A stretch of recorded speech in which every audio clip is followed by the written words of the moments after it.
Hey guys, Dando here from the Michael and Dando Show, and I'm joined on the line by the frontman of one of Melbourne's hottest rock acts going at the moment, Fastrack, Mr. Brad Marr. Brad, how's things? Good, Dando. How are you, mate? I'm always good, man. You know that. Oh, I've always. It's just following you. You know, you're always in a happy, chirpy mood. I try. Well, you were one of our first guests, and one thing I've learnt was you never shut up. No, it's kind of true. I like talking, especially when it's about myself. So I am a front man of a rock and roll band, so it comes with the persona. You haven't caught yet a bad time, have I? Because I know you're at band practice at the moment. No. Look, I'm just sitting here having a coldie waiting for the boys to get here. So. Oh, it's now 6:30. What time are they supposed to get there? We try to aim to be here by about 6, and this is the earliest I've ever been here. So. Oh, really? It never happens, man. We get here at whatever time we rock up, and then we sit around and chat for a good 45 minutes before we even pick up our guitars. Do you guys practice every Wednesday? Yeah, we try to. Sometimes we get slack.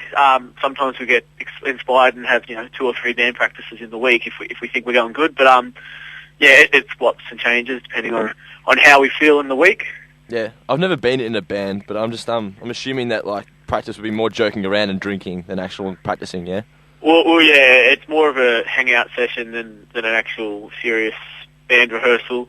Saying that, like, we have a pretty big gig coming up this week, so we're probably going to be, putting our minds together tonight. But, it swaps and changes depending on what the mood we're in. That was a good segue, man. This Friday, what are you doing? Oh, well, now that you mention it, we're actually supporting Thirsty Merc at the ESPY Friday night.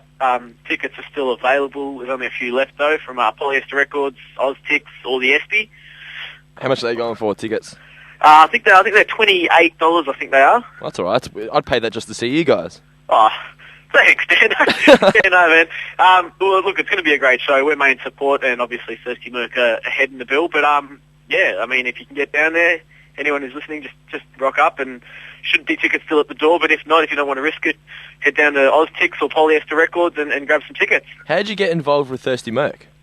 Well, we're on Premier Artists, which is our booking agent, and we, to be honest, we put in for nearly every support that's coming around at the time. So, I mean, some other supports we've put in for are AC/DC, Motorhead and stuff, and we know we've got no chance of getting on those just yet, but we still put in for them. And it's just putting your name out there, like promoters keep seeing your name popping up, and sooner or later they're going to give you an opportunity. So, I mean, yeah, we're doing that, and I mean, we've got a few other supports coming up, so we're really pushing our name out there, and hopefully a few promoters give us a chance.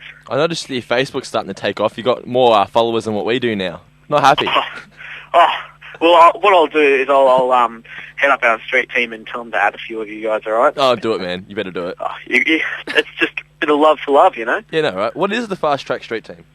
Oh, well, basically we had a Facebook page that was doing absolutely nothing. We have like the fan page, obviously, and then we had another page just sitting there, and we're like, might as well use it for something. So we've set it up as a street team, and basically any time we have free tickets to any of our gigs, we'll give them away on there, and every time we have some new videos up, we post them on there. It's just a different way to give people something new, instead of just always plugging yourself on your fan page, getting people to add you on a street team, and then if they want to help us, we'll help them as well. So might work out. We don't know yet. We're still trying it. Our phone bitch Jake, Jake. Yeah, I know Jake. He's obsessed with you guys. Did you know that he got like a tattoo that's the same symbol that's on the front of your EP? Yes, I do know that. I saw that. That's pretty rocking. Well, you weren't creeped out by that? No, not at all. In fact, he's not the only person with a Fastrack tattoo anymore. So really? Yeah, there's I lie. He's the only one at the moment, but there's 2 more coming on the way that booked in for their tattoos. And what are they getting? Well, one of them is getting the skull and wings. Mm-hmm. And another one's getting, I don't know exactly what the other one's getting. I think it's lyrics from one of our songs and something else, into some kind of lyrics from your song. Yeah, man, it's pretty rocking. We're some pretty loyal fans. So. You serious? Yeah, man. We're pretty flattered by it, to be honest, man. But I mean, yeah, if people like it that much, and if people are keen to do it, we're not going to stop them. That's for sure. What song are they getting? Like what lyrics? To be honest, I don't know. They sent us a message on Facebook and just said, "What's the lyrics for getting a tattoo done?" And we're just like, "Dude, you serious? Like that's insane." Like something I've written is now going to be permanently placed on someone's body. Yeah, exactly.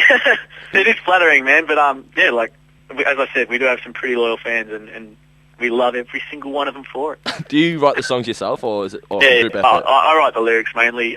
We all write the songs together. Yeah. Depending on, I mean, sometimes we come to band practice and nothing's working, and we sit there and we just jam on stuff, and then it's a real group, thing, because it's just all our brains coming together. Sometimes me or Jimmy just rock up to band practice with a whole written song, So, I mean, yeah, it's swaps and changes. I haven't spoken to you since the EP launch. How'd that go down? The EP launch was insane, dude. Like, we every gig, even after that, it's just been lifting off so much. That EP launch was, I think it was a sellout on the door. So, I mean, a packed house at the Ding Dong Lounge before it burnt down, which is pretty good effort. Yeah. And since then, man, every show we've been doing is getting, the buzz has been getting bigger, and everyone's getting into it. So it's really exciting. Well, speaking of that, you've got a major announcement. Oh yeah, dude.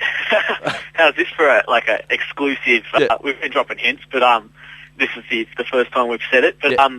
In November, November 10th, 11th, and 12th, we're doing 3 shows for the Victorian leg of Rose Tattoos tour. How on earth did you nail that one? Well, yeah, I don't know, to be honest, man. We got the offer, and we're just like, we can't turn this down. Like, So they came to you? Well, no, the promoter came to us. As I said, we've put in for every support out there. So we've put in for it, and then it just came up as, well, do you want to do this? And we're like, I don't think we can say no to that. Like, Rose Tattoo is a major influence on our band, and it's just one of the best rock and roll bands to come out of Australia ever. So we can't say no to that, And the crazy thing was we had to move a few things around. We had a few Sydney shows that weekend, and it was a no-brainer. We had to take the Rose Tattoo shows. It was, we're stoked. Well, I've only been to one of your gigs at the Nash, and it wasn't a packed crowd, but you guys just blew the room out. It was insane. Your guitarist was running out into the front room, and it was just crazy shit going on everywhere. Man, the Nash. The Nash is probably the coolest room you could ever play, and it's small, and it's dirty, and it's smelly, but the energy in there, man, no matter how many people are in the room, we just go nuts anyway. So, I don't know if it's the same at every show, but I don't know, every time we come to Geelong, we've got to head up to Nash. So, yeah, dude, glad you liked it. Anyone who hasn't been to a Fastrack gig, what can they expect? Because I remember once you invited me up to a gig in Melbourne, and you promised me a lot of women. Now, I nearly took this offer, but I already had a woman of my own, so... Oh, right. Oh, dude, that sucks. Yeah, well, kind of guarantee that if you come to a show, you'll get laid. Really? And, well, yeah, we put it out there, and, I mean, you've still got to put in a bit of effort yourself. Like, you can't just say that you will get laid. You've got to make the approach. But, you go to a few rock and roll shows out there, and it's 90-10 guy-to-girl ratio. But for some reason, I don't know why, but there is a good proportion of good-looking ladies that come to our shows. So, I'm not saying all the guys come to our shows because that'll ruin the ratio. But I mean, come down and you'll see it's not just a sausage fest of sweaty, blokey guys. We've got a fair good girl-to-guy ratio going. What I liked most about you guys, you're not arrogant, but you portray yourselves as arrogant. But you don't look at you I don't look at you and think, oh, these guys are full of themselves. You're just very confident. Oh, come on, man, we're rock stars. Yeah. No, it's just rock and roll. Like, when we get up on stage, we're humble for anyone that's going to take the time to listen to us, and we're just having loads of fun just up there playing music. So if people perceive that as arrogant or we're showing off or whatever, so be it. But it's just us playing music and doing what we like doing. So yeah. But one thing I forgot to mention, I should have mentioned this at the start. It was your birthday yesterday. Happy birthday, man. Thanks, man. Yeah. How old are you? 21? Just turned 18, mate. Yeah. Just freshly turned, yeah. Did you have a good day, or? Oh, yeah, dude, just had a few quiet beers on my birthday, but, gonna head out on Saturday night, maybe, I don't know. You're obviously going to be using it to, get laid on Friday night. I don't think birthdays, after you turn 18, I think birthdays are a reason to get laid. You go out and, it's the pickup line, it's the icebreaker, it's, hi, it's my birthday, how you doing? and I will be pulling that for the next 3 weeks, I reckon. It's my birthday next week, but you can't come because you're going to be where? Happy birthday for next week, man. Thanks, man. We're in Adelaide next weekend. We're playing 2 shows up there on the Friday and the Saturday. One's a glam slam they have in Adelaide, which is 3 or 4 of the best glam and rock and roll bands in Adelaide, headlined by an interstate band, and we're obviously the interstate band. and then we're playing Adelaide's Enigma Bar on the Saturday night, which is probably the most hard rocking venue I've ever seen in Australia, man. There's these big Terminator things out the front, and there's Rammstein videos playing inside, and at first look it's scary as, but if you go in there and have a few beers, you're like, man, this is rocking, this is cool. What's the crowd like?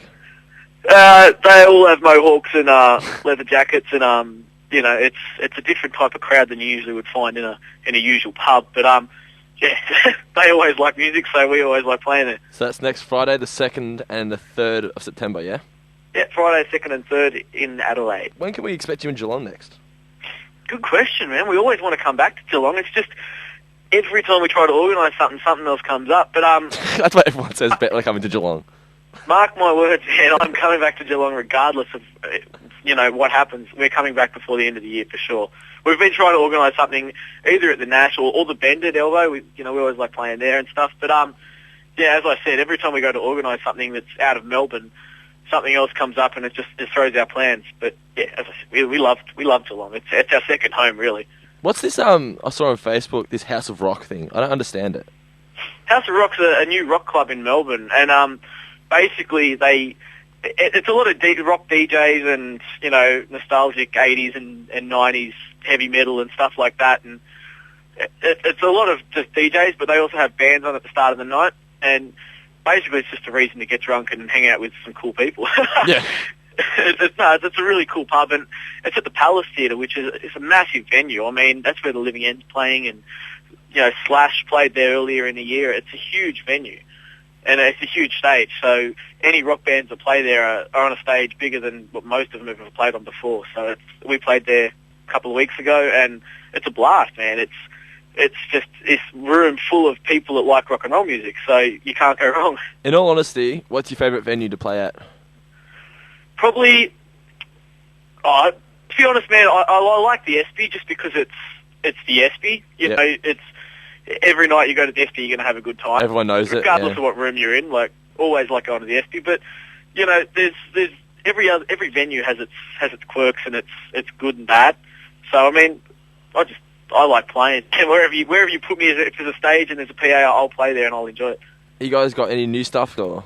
Yeah, look, as soon as we released the EP, I think it was probably the next day, me and Jimmy got together and we were like, what are we going to do now? Yeah. And we just sat down and started writing songs. So we've got a whole back catalogue of songs that no one's even really heard, and we just keep writing, and I think that's what we're doing tonight at band practice. Is we're just gonna jam out new songs until we've got something that we want to release again. We don't want to wait another year and a half to record something again. So these next few gigs, it'll be a bunch of old stuff that are on our CDs and a bunch of new stuff that we've been writing and we think is good. Where can people pick up this CD, Steal the Show? You can get it at our gigs, or you can get it online on iTunes, on Reverb Nation, if you have a MySpace. Oh. I know, right? I looked you guys up today. I found the MySpace and I was like, I'm not looking at this. This is MySpace. I don't even think it exists anymore. But anyway, you can get it online. Everyone uses iTunes these days, man. On iTunes, Amazon, all those. Or at gigs, we have them available at every gig there at the merch stand. You guys you got tons of merch. You got any new shirts or anything? Yeah, we've got new rocking shirts with the Skull and Wings logo, and nice. And we've got badges and fridge magnets and bottle openers. We've got all this crap that everyone loves because it's just something different, How'd you guys go in that Motorhead competition? Where'd you end up? Well, we ended up in the top 5. It was That's pretty awesome, man. Yeah, well, to be honest, we only had to get to the top 5. So once we got there, we were happy with that. And after that, it was they picked what music they thought was suitable for the show. And we were up against a bunch of hard rock, hard metal bands. And the band that won it, to be fair, I actually saw them. They're from Tasmania. I actually saw them a couple of weeks ago, Tabera, and they're amazing, dude. They're one of my favourite bands I've ever seen live. Really? So they really did deserve the show, to be honest. I thought they were unbelievable. But saying that, out of that competition, we didn't walk out empty-handed, because after that, the promoters of that gave us the Uriah Heep show. Oh, yeah, I saw that, yeah. In, 70s legends, of heavy metal and hard rock. And that was just a free gig for us. They, as a thank you for working so hard for them, they just threw us a full crowd of 2,000 people, It was, we didn't walk out of there empty-handed for sure. Could those guys still rock it? dude, I've never seen a bunch of old men rock so hard. Like, they're in their 60s. They're late 60s, some of them. And, you know, they did not miss a note. And it was not a 40-minute set. They played for a good 2 hours.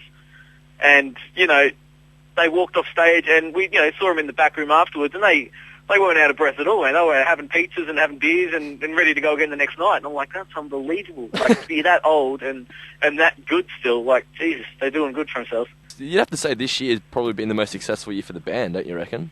Well, yeah, for sure, man. Like, well, to be honest, we're only 2.5 years old as a band. Yeah. So, like, our first year was, our first 6 months was really just getting our stuff together and played a few small shows. And then the first CD was a fair bit of a success because, you know, got a fair bit of radio airplay. It's on an international movie in America and stuff like that. Really? And, yeah, that was the first EP, hit the ground running. Which movie was that in? It's a movie called Caberos. It's the soundtrack for it. So, wow. You know, it's out there, man. But, yeah, like, this EP has just taken off in other ways. It's everyone that buys it and has it loves it. And, you know, if people come to a gig once, they come to a gig twice and the third time. So it's really taking off for us, and we're loving every second of it. I didn't realise how big you guys were actually getting. Dude, I don't know, man. we don't notice it sometimes. Like, I don't even know if we are getting bigger sometimes. But, like, you know, you go out and people recognise you and stuff, and it's always nice. But, you know, you try and keep your head around it and keep working because you know you're not there yet. So it's always an uphill battle. But we just, you know, loving every second of it so far. Well, plug your gigs one more time. This Friday, you got to play at the SB, opening for Thirsty Merc. That's correct. And next Friday and Saturday, the September the 2nd and the 3rd. In Adelaide, the Cavern Club and Enigma Bar in Adelaide. And in November, the big announcement. The big announcement, we're main support for Rose Tattoo in November on the Victorian leg of the tour. You must be on a constant stiffy about that, man. Oh, man. As soon as I was told, man, I just ripped out my, a Rose Tattoo CD and just pumped it loud. Yeah. It's rock and roll. Absolutely loving it. Well, when are you going to come down and be on the show again, man? Oh, man, as soon as we can get there, mate, we'll be there. Don't you worry. Sweet as. Well, thanks for the time, man. Cheers, buddy. Have a good one. Catch you later.